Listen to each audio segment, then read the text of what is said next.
The Lumina of Cercinus V, whose name translated inadequately to shimmering thought, regarded the human ambassador with an emotion akin to gentle pity. Ambassador Rayan Carter was, by human standards, an impressive specimen, tall, articulate, with a keen mind. But he was, in the end, encased, trapped within a fragile shell of flesh and bone, a slave to its endless demands. The Circinians existed as beings of pure, coherent energy. They flowed, they resonated, they were. Their cities were constructs of light and solidified thought, their interactions symphonies of interacting wavelengths. To them, humanity, with its messy biology, its constant need for sustenance, rest, and specific atmospheric pressures, was a curiosity, a species biologically constrained and obsessed with physicality. Ambassador Carter, shimmering thought communicated, its form a radiant swirl of blues and silvers within the designated interaction chamber. The chamber itself was a compromise. Humans couldn't perceive the Circinians in their natural, unbound state without sensory aids that often gave them headaches. Your proposal for joint exploration of the outer nebulae is ambitious, considering the limitations of your organic cruise. The distances involved would necessitate extensive cryosleep or generations of travel for your kind. Such interruptions to conscious existence. Rayan Carter smiled, a gesture shimmering thought had learned to interpret as polite acknowledgement. We've made considerable advancements in long-duration space travel, Lumina. Our ships are designed for crew comfort and sustainability, and we find value in the journey itself, not just the destination, the experience of it. Ah yes, experience, shimmering thought pulsed, a subtle dimming indicating contemplation. The human preoccupation with direct sensory input from physical phenomena, touching, tasting, smelling, these are alien concepts to us. Our understanding comes from direct resonance, from the interplay of pure energies. To be tethered to a single, vulnerable form, to perceive the universe through such limited biological filters, it seems a profound constraint. Rayan had heard this line of reasoning before.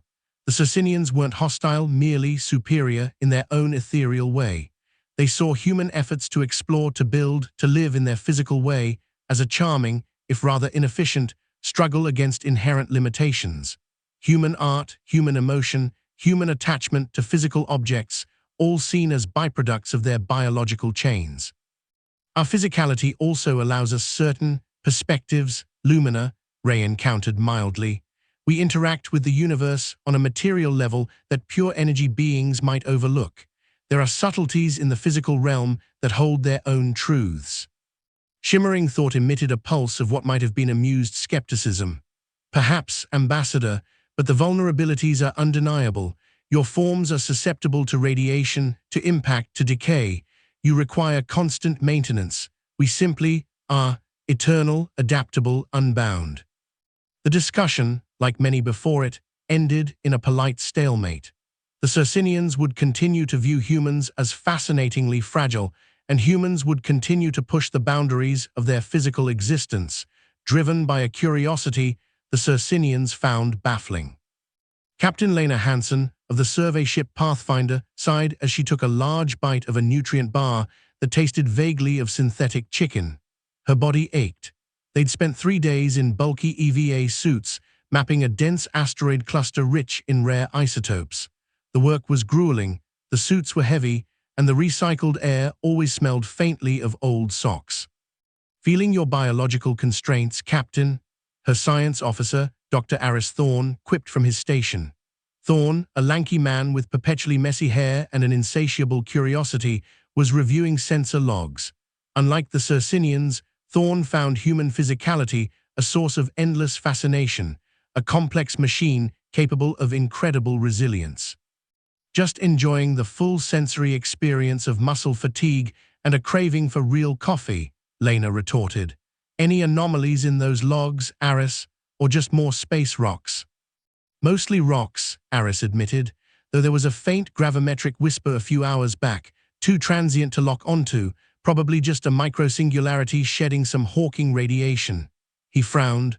Odd, though, the energy signature was flat, almost a null reading where there should have been a spike. It was the first, almost imperceptible hint. The initial reports came from isolated deep space mining outposts, primarily those operated by species with organic biologies similar to humans. First, comms would go dead. Then, follow-up missions would find the outposts intact, life support functional, no signs of struggle, no energy weapon discharge. Just empty. The inhabitants gone, vanished without a trace. The Circinians, when consulted, analyzed the sensor data from the regions. We detect no unusual energy events. Shimmering thought had informed a concerned galactic council. No drive signatures, no weapon impacts. Perhaps these, less robust species, suffered some form of collective biological failure, a contagion. But there were no bodies, no signs of disease, just absence. Aboard the Pathfinder, navigating near the fringe of the Circinus cluster, the anomaly hit closer to home. They received a garbled distress call from a small freighter, the Stardust Drifter, crewed by a bipedal, oxygen-breathing species called the Glins. The call cut off abruptly, replaced by a hiss of static that felt colder than normal space. Lena ordered them to the Stardust Drifter's last known coordinates. They found it adrift, lights flickering on emergency power, no external damage. Aris, take a medical team, full biohazard protocols until we know what we're dealing with, Lena ordered, her voice tight. The silence from the freighter was unnerving. Dr. Thorne and 2 medical technicians, suited and armed with diagnostic scanners, boarded the Stardust Drifter. The ship was cold, not just a lack of heat, but a profound, bone-chilling cold that seemed to emanate from the very bulkheads. The lights were dim, and an odd, faint shimmer, like heat haze in reverse, seemed to distort the air in places. Life support is active, nominal oxygen, stable temperature, one of the techs reported, his voice strained. But no biosigns, none at all. Ship's manifest says a crew of 5. They moved through the silent vessel. The galley still had half-eaten meals on the table. The crew quarters had personal belongings laid out, but of the Glins themselves, there was nothing. No bodies, no blood, no sign of violence. Aris Thorne stopped in the engine room. His own skin was crawling. He felt watched, but not by eyes. It was a pressure, a sense of something vast and utterly alien brushing against his awareness. He noticed a peculiar patch on the deck plating. It looked faded, drained of color almost, and it was intensely cold to the touch, even through his suit glove. Captain, Aris radioed back to the Pathfinder, his voice low. There's something profoundly wrong here. The crew is gone, not just dead, Lena. It's like they were erased. Their biosignatures are completely absent from the ship's internal sensors, even recent traces. He ran his own advanced medical scanner over the spot on the deck.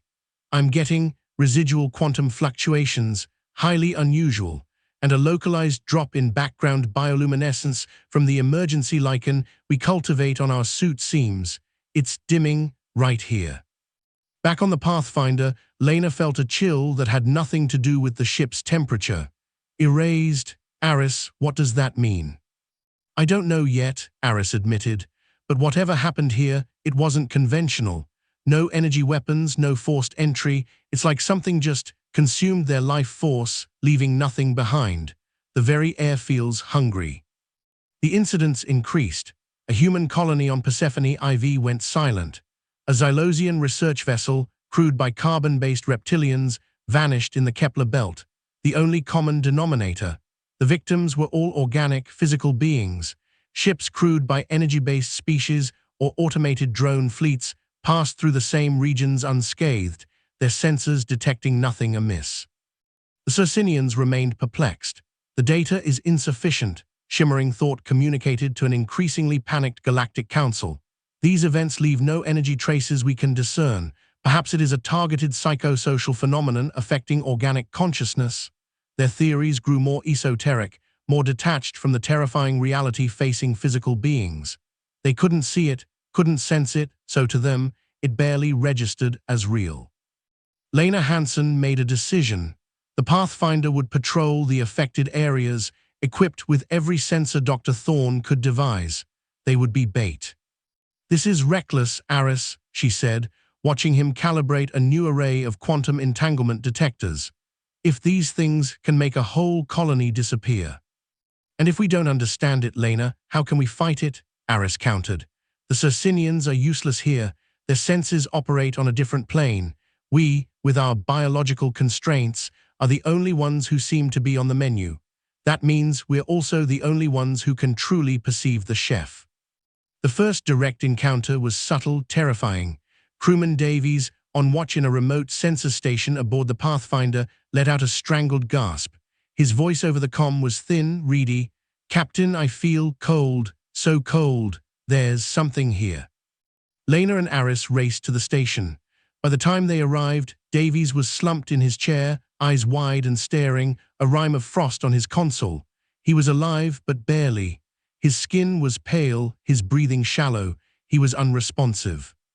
"His bioenergy is plummeting," Aris exclaimed, his medical tricorder already active. "Heart rate slowing, neural activity dropping. It's like he's being drained from the inside out." Aris looked around wildly. "I can feel it. That pressure, it's stronger here." Lena saw it then, a flicker, a distortion in the air near Davies, like a heat shimmer but utterly devoid of warmth. It was almost invisible, a subtle wrongness that her eyes struggled to focus on. And as she watched, Davies' form seemed to grow fainter, less substantial. "Get him out of here," Lena yelled, grabbing Davies' arm. He was shockingly cold. As they dragged him from the chair, she saw the faint shimmer coalesce for a fraction of a second, a vaguely humanoid shape, but made of nothing, of absence. It had no features, no substance, yet it pulsed with a terrifying intent. Then it was gone. Davies survived barely. He was left weak, his memory of the event hazy, reporting only an overwhelming sense of cold and despair. But Aris Thorne had crucial data. His experimental quantum sensors had registered a fleeting, highly localized dimensional distortion coinciding with Davies's attack, and the ship's internal atmospheric analyzers had picked up trace elements of exotic, short-lived particles usually associated with interdimensional transit. "Nalitas," Aris breathed, looking at the data. "That's what I'm calling them. They're not from our dimension, Lena. They phase in, feed on the complex bioenergies of organic life, the electrical impulses, the chemical bonds, the very essence of what makes us physically alive, and then phase out. They leave behind a null state, an echo." He looked at Lena, his eyes grim. "And the Circinians, they're like ghosts to these things. Their energy forms are too simple, too different. The Nalitas probably can't even perceive them, any more than they can feed on them. We, with our messy, complex biology, are a 5-course meal." The revelation sent a shockwave through the human sphere and a ripple of disbelief through the energy-based species of the Concord. The Circinians, in particular, found the concept difficult to grasp. Beings that consume life force, shimmering thought pulsed, its form flickering with what might have been consternation. "This sounds like mythology, Dr. Thorne, superstition born of your organic anxieties."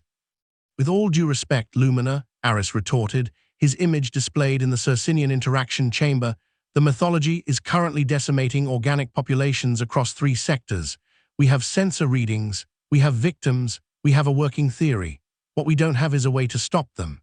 Your sensors detect nothing because you're looking for energy signatures they don't possess, and because you, yourselves, are invisible to them." A major human agricultural station, Agropolis VII, supporting nearly 1 million inhabitants, became the next target. The initial reports were confused, sections of the station going dark, not from power failure, but from a creeping cold, a wave of profound lethargy affecting the populace. Then, people simply started to fade. The Pathfinder was one of several human ships to respond. What they found was a charnel house of the absent. Habitation domes, once teeming with life, were now silent, cold, populated only by the lingering scent of ozone and a palpable sense of dread. The Nalitas were there, swarming, almost visible now as faint distortions in the denser atmosphere of the station, like heat shimmers in a refrigerated abattoir. They ignored the human ships, focusing on the remaining pockets of life within the station. For the first time, Circinian observers, accompanying the human rescue fleet in their own vessels, witnessed the phenomenon indirectly. They couldn't see the Nalitas, but they could see the human ships reacting to something. They saw human sensor arrays, designed by Thorne and now replicated on other vessels, light up with bizarre readings that their own advanced systems couldn't interpret. They heard the strained voices of human crews reporting contact with an invisible enemy. They saw through the external cameras of human shuttles the way patches of frost would instantly form on bulkheads, the way lights would dim, the way organic matter, a dropped piece of fruit, a potted plant, would suddenly wither and grey as if its essence had been sucked out. Their instruments, they are registering localized entropy spikes. One Circinian analyst reported to Shimmering Thought, its energy form pulsing with confusion. And their crews, they react with genuine fear to phenomena we cannot detect. They fire physical projectiles into empty space, yet claim to be impacting targets. The humans were trying to fight back. Standard energy weapons passed right through the nullitas, but physical force, mass drivers firing dense slugs, experimental sonic cannons, even crude explosive charges, sometimes these seem to have an effect. A nullita, if directly hit by a significant physical impact just as it was trying to phase or feed, would recoil, its form flickering violently before vanishing. It was like trying to swat flies in the dark, but it was something. Dr. Aris Thorne, working feverishly with other scientists aboard the Pathfinder and in coordination with research teams back on Earth, began to formulate a more concrete defense. They're interdimensional, he explained during a desperate, multi-species conference call. But to interact with our dimension to feed, they must become partially material. They have to project a part of themselves, however briefly, into our physical reality to latch onto bioenergy. That's their vulnerability. So how do we make them more material? Lena asked, ever practical, or at least more detectable, more consistently. We can't change their nature, Aris said, but perhaps we can disrupt their ability to phase or create an environment that's hostile to their partial materialization. He was thinking about resonance. If these beings had a quasi-physical component when feeding, perhaps specific physical frequencies could interfere with it. The breakthrough came from an unexpected source: old Earth research into bioresonance and cellular communication. Humans, with their obsession with physicality, had spent centuries studying the subtle energies and frequencies of living organisms. We need to create a resonance field, Aris declared, not of pure energy like the Circinians would use, but of complex, fluctuating physical vibrations, sound tuned to specific organic frequencies, and localized, high-intensity electromagnetic pulses, but pulsed in a way that mimics biological rhythms, not a flat, technological signal. The first prototypes were crude, arrays of powerful sonic emitters, salvaged industrial vibrators, and modified EMP generators, all synchronized to produce a chaotic but rhythmically pulsed field of physical disruption. They called it the bioresonance dampener. They tested it on Agropolis VII, in a section of the station where nullita presence was high according to human senses and Thorne's quantum detectors. They activated the dampener. The effect was immediate. The air, previously distorted by the faint shimmers of the nullitas, suddenly rippled violently. The nullitas, for the first time, became fleetingly, horribly visible, like vaguely human-shaped holes in reality, screaming silently as the resonant frequencies tore at their ability to maintain a foothold in physical space. Some were outright obliterated, their forms dissolving into exotic particles. Others recoiled, phasing out with a visible shockwave. The humans had found a weapon born entirely of their understanding of physical, biological processes. The Circinians watched the sensor recordings of the test with something akin to awe. Shimmering Thought, observing remotely, pulsed with an entirely new spectrum of colors. They manipulate physical forces with such aggressive precision. They have made the intangible visible. They have weaponized the very essence of their biological constraints.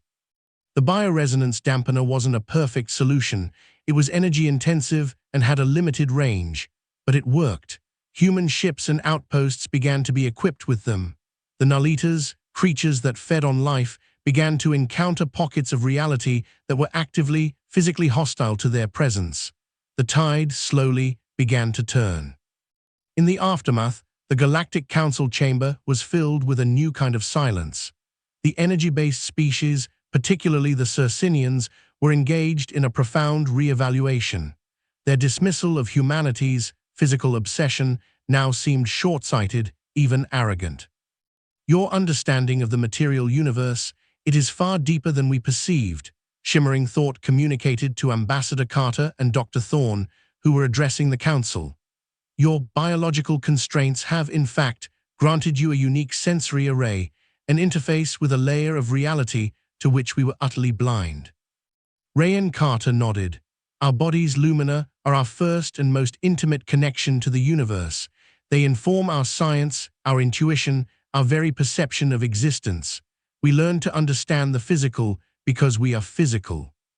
Dr. Aris Thorne added, the Nullitas exploited a vulnerability inherent in organic life, but that same organic nature gave us the tools to perceive them and ultimately to fight them.